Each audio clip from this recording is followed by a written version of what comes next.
que as redes sociais se popularizaram no Brasil e a Dilma começou a passar por maus lençóis, um fenômeno surgiu: as fanfics.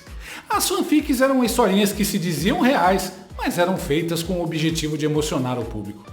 Nelas, sempre uma criança prodígio, ou uma mulher negra, ou um homossexual dava uma lição de moral no fascista branco hétero de direita.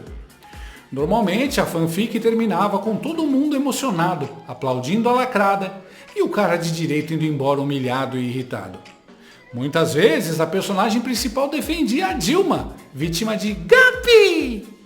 Claro, era sempre mentira, mas isso não impediu a fanfic de evoluir e chegar até os telejornais.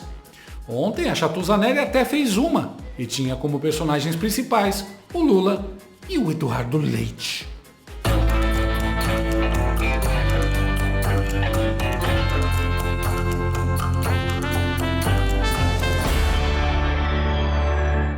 Viralizou hoje um vídeo em que a comentarista da Globo News e assistente de palco do Lula Natuza Neri, inventou uma lorota, trouxe um bastidor de conversa entre o presidente Stalinácio e o governador do Rio Grande do Sul. Segundo ela, que nunca mente, Eduardo Leite chegou a ficar emocionado. Veja e tente não chorar. Por falar em Eduardo Leite, queria só contar um episódio. Quando as chuvas começaram e o Eduardo Leite viu que a coisa ia crescer, ele tenta acionar as Forças Armadas para mandarem e tal, não sei o quê. Enquanto as Forças Armadas estavam mandando, ele foi ficando aflito. E não tinha resposta, telefonou para o Lula e o Lula estava num compromisso, estava numa agenda. E aí ele vai e posta na rede social que o governo tinha que mandar aviões para lá. O governo achou aquela prosa esquisita, porque, puxa, por que ele não procurou a gente com mais afinco e tal, não sei o quê? Enfim, ficou um dissabor ali entre o governo do estado e o governo federal. Passa mais um tempo, aí o Lula vai até lá. Quando chega da segunda vez que o Lula vai, Santa Maria... A primeira vez foi Santa Maria, acho que foi Porto Alegre a segunda vez. A segunda vez foi Porto Alegre. Quando o Lula vai novamente para lá, o Leite pede para conversar com o Lula, os dois, um tete-a-tete. E aí o Leite começa a explicar para o Lula por que ele fez a postagem na rede social, que ele não estava querendo expor o governo, mas que ele estava bem desesperado, preocupado, que as coisas podiam piorar e tal. E aí o Lula pegou no rosto dele e disse assim: você não precisa me explicar, não se preocupe. Se tem uma coisa que eu sei fazer é ler as pessoas. E que o Leite se emocionou. E ficou com os olhos cheios de lágrimas. Eu acho que ele estava tão à flor da pele ali, de tudo que ele estava vendo no estado. Né? E que depois dessa conversa, ele e o Lula entraram numa super harmonia. Então isso me chamou a atenção. Que emocionante! E então, todas as pessoas em todos os abrigos do Rio Grande do Sul se abraçaram e, com lágrimas nos olhos, cantaram Lula lá. Logo em seguida, o cavalo Caramelo pegou a cachorrinha Esperança da Janja e eles começaram a dançar. Foi lindo. Eu gravei tudo, mas o vídeo ficou num tablet que foi roubado. Mano, Lula sabe ler pessoas? O cara não sabe ler nem palavras. O Leite se emocionou. Virou coalhada? E olha que surreal, os quatro ali, apesar de serem jornalistas também, estão super constrangidos com a humilha da Chatuza. E isso que ela fez nem é mais militância, é tietagem já. Que fim de carreira. A Globo mirou no Právida e acertou no TV Fama. De central de notícias do regime, virou central de fofoca. E a voz melosa da Chatuza? Que patético. É incrível como eles mudam a feição, fazem cara de compaixão. A mesada tá realmente muito boa. Pelo jeito, a Globo só contrata atores. Não há mais necessidade de contratar jornalistas.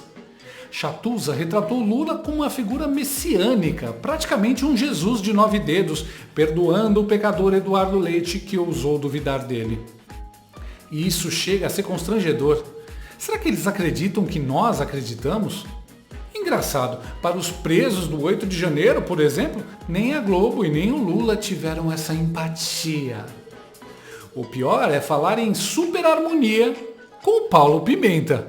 A gente viu a harmonia na cara do Eduardo Leite quando o Lula se aproveitou da tragédia para jogar o governador de escanteio e tomar o controle do Rio Grande do Sul com o Paulo Pimenta. Senhores, neste momento, o presidente da República assina a medida provisória que cria, com nível ministerial, a Secretaria Extraordinária da Presidência da República para apoio à reconstrução do Rio Grande do Sul.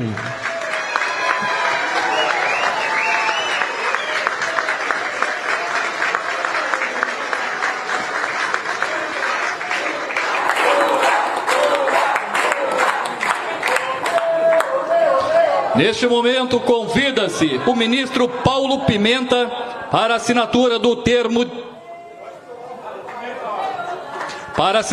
termo de posse como ministro de Estado da Secretaria Extraordinária de Apoio à Reconstrução do Rio Grande do Sul.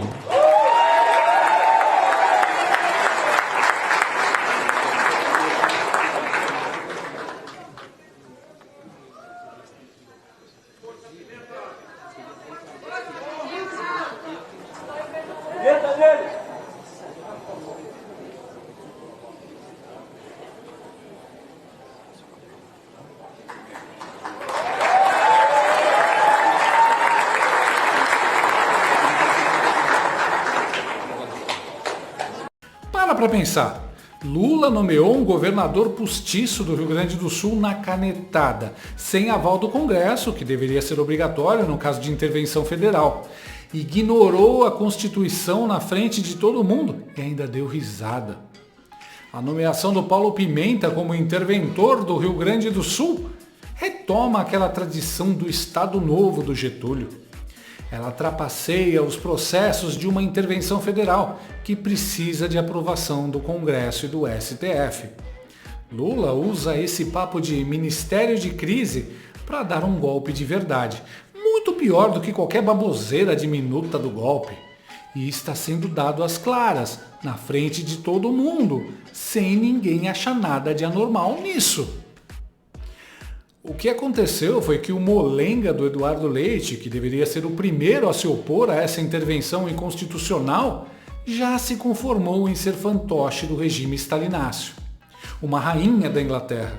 Isso se a Inglaterra fosse um país de terceiro mundo, tomado por uma ditadura do judiciário e afundado debaixo d'água. Aí, para fazer esse golpe, essa tomada de poder descer mais redonda e suave, Lula conta com seus contadores de causos na Globo News, que inventam, evidenciam o lado humano e compreensível do presidente. E pode reparar, nem é só a Natuza. Por coincidência, os apresentadores da Globo News ultimamente têm contado essas histórias tocantes que humanizam Lula. Outro dia foi o César Tralli, dizendo que Lula quer liberar as saidinhas porque se preocupa com as famílias do preso. Ele chegou a lembrar, para interlocutores que estavam ali em volta dele, que na época da ditadura, quando ele estava preso no DOPS, Departamento de Ordem Política e Social aqui em São Paulo, um delegado da época liberava ele para visitar a mãe. Então, para o presidente Lula, há um componente pessoal muito forte. Impedir, um preso de ver a família é algo que realmente pega para o presidente da República. Chatuza Neri tentou emocionar as pessoas como se estivesse numa produção de Hollywood, mas acabou parecendo mais uma fanfic tosca da socialista Morena em 2016, que fez as pessoas chorarem de rir. Lula botou pimenta no olho dos gaúchos e provocou lágrimas no governador. Agora é chorar pelo leite derramado. Olá, aqui é Chatuza L. Nova, jornalista do time Lorota News. Hoje um tema muito importante que é saúde pública. 10 sintomas que o presidente tipicou. 1. Tesão inexplicável por bandidos e corruptos. 2. Sentimento de baixa popularidade. 3. Mentir compulsivamente. 4. Muita ressaca e vontade de tomar cachaça. 5. Redução de peso e aumento de impostos. 6. Perda das cordas vocais e autocensura. 7. Desejo de comer canja de galinha. 8. Vontade incessante de roubar. 9. Propensão a acreditar em qualquer ilusão da TV DEM. Alergia à carteira de trabalho.